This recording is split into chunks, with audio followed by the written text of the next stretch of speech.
Durante más de 50 años, Estados Unidos ha trabajado sistemáticamente para evitar un escenario específico. Ha gastado billones de dólares, ha librado guerras, ha impuesto sanciones, ha derrocado gobiernos, ha construido alianzas, ha amenazado, ha negociado, todo para asegurarse de que este escenario nunca se materializara.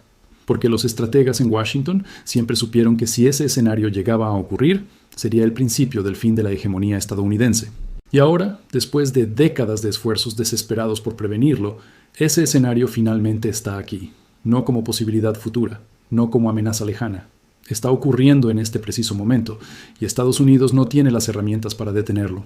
Déjame explicarte exactamente cuál es ese escenario, por qué Washington ha luchado tanto para evitarlo, cómo finalmente se materializó a pesar de todos los esfuerzos, cuáles son sus manifestaciones concretas que estamos viendo ahora, y sobre todo qué significa esto para el futuro del poder estadounidense y para el orden mundial que hemos conocido durante toda nuestra vida. He dedicado más de 2 décadas al estudio de estrategia geopolítica de largo plazo, de los temores existenciales que mantienen despiertos a los planificadores estratégicos, de los escenarios que determinan el destino de imperios. Y te puedo decir, con absoluta certeza, que lo que está ocurriendo ahora es exactamente el escenario de pesadilla que Estados Unidos ha intentado evitar desde los años 70. La tesis que quiero plantearte hoy es clara y aterradora para Washington. El escenario que Estados Unidos intentó evitar durante décadas es la alianza estratégica profunda entre sus 2 principales rivales geopolíticos, China y Rusia, combinada con el alineamiento de los principales productores de energía del mundo, especialmente del Medio Oriente, hacia ese eje sino-ruso. Esa combinación, que ahora es una realidad operativa, significa que el bloque más grande de recursos naturales, capacidad manufacturera, población y territorio continental del mundo está funcionando fuera del sistema dominado por Estados Unidos y activamente construyendo alternativas a ese sistema. Para entender por qué este escenario es tan catastrófico para los intereses estadounidenses, necesitas comprender primero la estrategia geopolítica fundamental que Washington ha seguido desde la Guerra Fría. Esa estrategia tiene un nombre. Se llama Prevención de Hegemonía Euroasiática. La idea central es simple pero profunda. Eurasia, el supercontinente que incluye Europa, Asia y el Medio Oriente, contiene aproximadamente el 70% de la población mundial, el 75% de los recursos naturales y la mayor parte de la actividad económica del planeta. Si alguna potencia o coalición de potencias lograra dominar Eurasia, tendría los recursos, la población y la capacidad económica para desafiar efectivamente a Estados Unidos.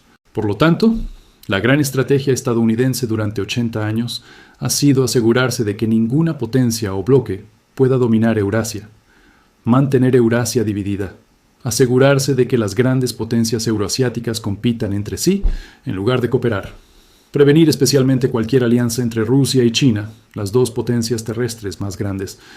Esta estrategia no es secreta, está en documentos desclasificados, está en los escritos de estrategas como Zbigniew Brzezinski, quien fue asesor de seguridad nacional, y escribió extensamente sobre la importancia de prevenir una alianza sino-rusa.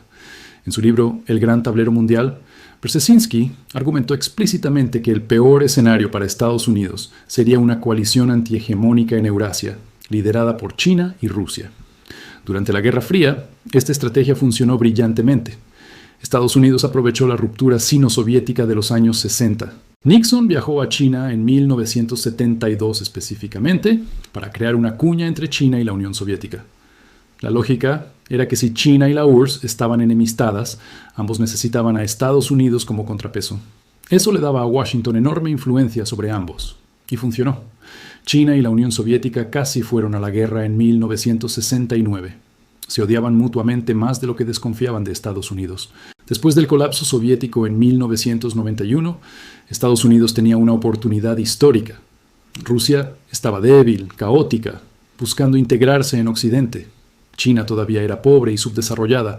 La estrategia inteligente hubiera sido integrar a Rusia en las estructuras occidentales, darle un rol respetable en el orden europeo, y así mantenerla separada de China. Pero Estados Unidos, embriagado por su victoria en la Guerra Fría, tomó el camino opuesto. Expandió la OTAN hacia el este, a pesar de las promesas que se habían hecho a Gorbachov de no hacerlo.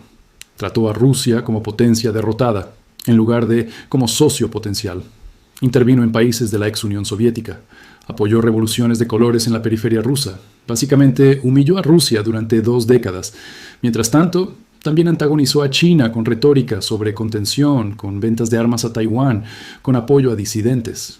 La consecuencia predecible fue que China y Rusia, que no tienen amor natural el uno por el otro y que históricamente han sido rivales por territorio y recursos, empezaron a acercarse, no por afinidad ideológica, no porque sean aliados naturales, sino porque ambos llegaron a la misma conclusión.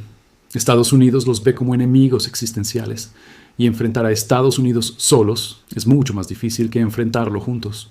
El acercamiento comenzó lentamente en los años 2000. Ejercicios militares conjuntos ocasionales, cooperación en la Organización de Cooperación de Shanghái, pero se aceleró dramáticamente después de 2014, cuando Occidente sancionó a Rusia por Crimea. Rusia, bloqueada de mercados occidentales, se volcó hacia China. Y China vio una oportunidad. Podía obtener recursos energéticos rusos a precios favorables. Podía tener un socio estratégico en su rivalidad con Estados Unidos.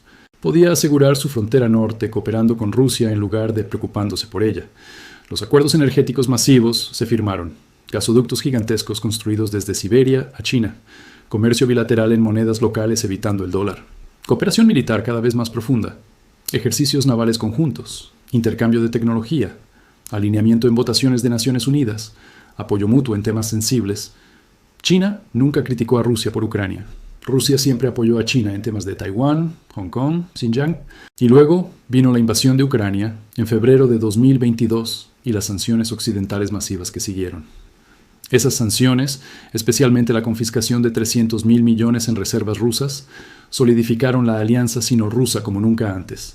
Rusia se volvió completamente dependiente de China como mercado de exportación, como fuente de importaciones, como respaldo financiero. Y China obtuvo exactamente lo que quería. Un proveedor de recursos naturales masivo que no puede abandonarla porque no tiene alternativas. Pero aquí está lo crítico. No es solo China y Rusia.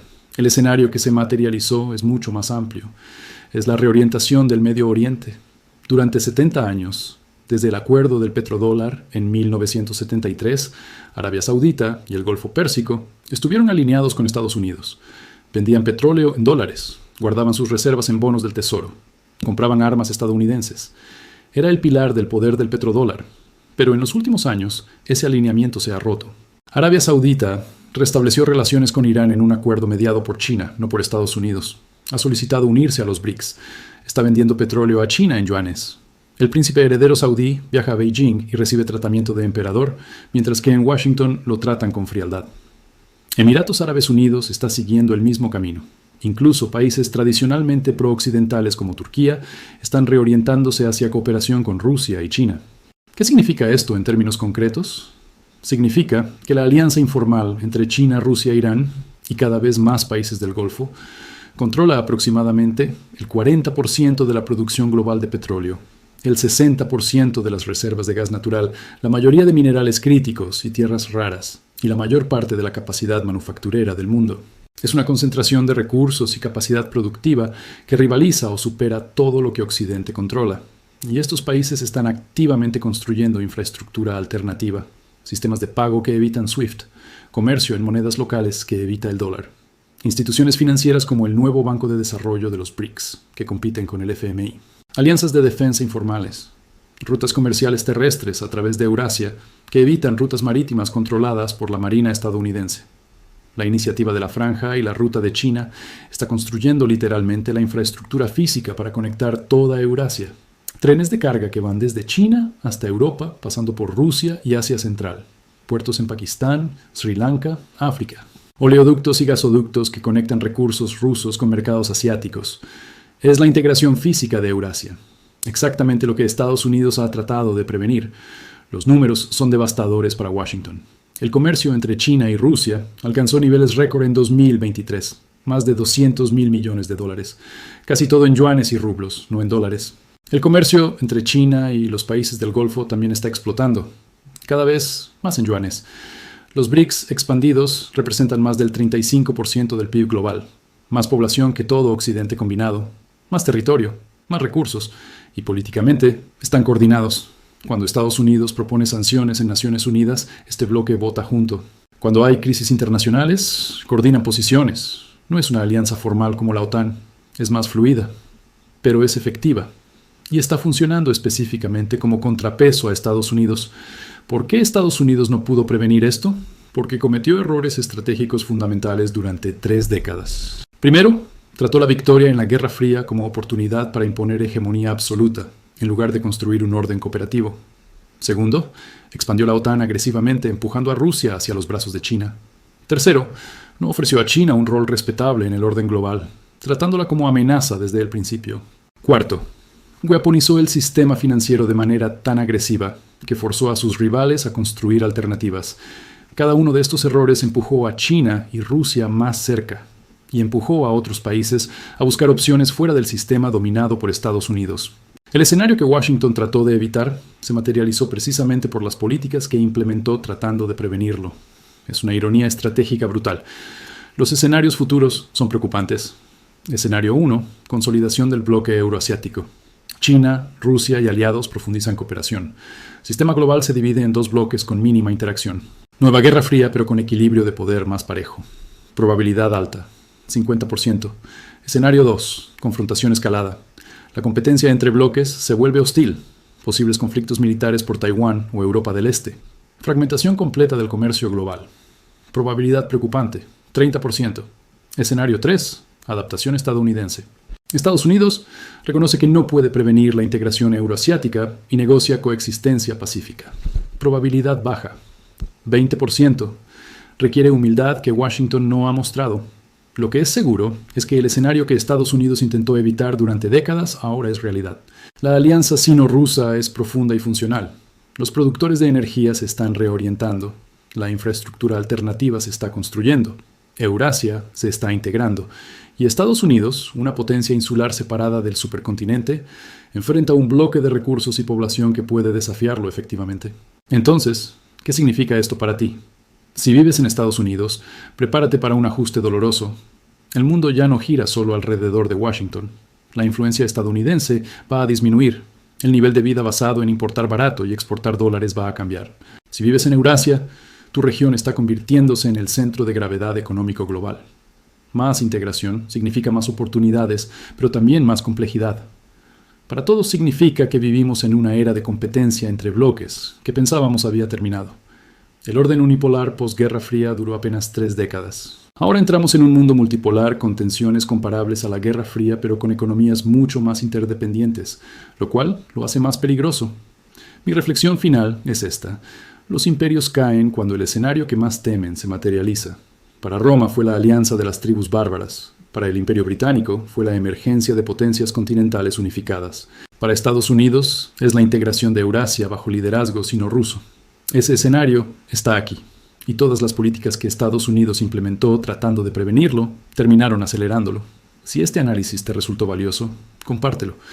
Y déjame en los comentarios tu opinión. ¿Pudo Estados Unidos haber evitado este escenario con diferentes políticas en los 92.000? ¿O era inevitable que China y Rusia eventualmente se aliaran contra la hegemonía estadounidense? ¿Puede Washington adaptarse a esta nueva realidad o intentará resistirla militarmente? Mantente alerta, mantente informado. Porque Estados Unidos enfrenta el escenario que intentó evitar durante décadas, la integración de Eurasia bajo liderazgo sino-ruso. Y ese escenario va a determinar el equilibrio de poder global durante el resto del siglo. Las consecuencias apenas están comenzando a manifestarse y van a afectar a todos en el planeta, para bien o para mal. Esto apenas comienza.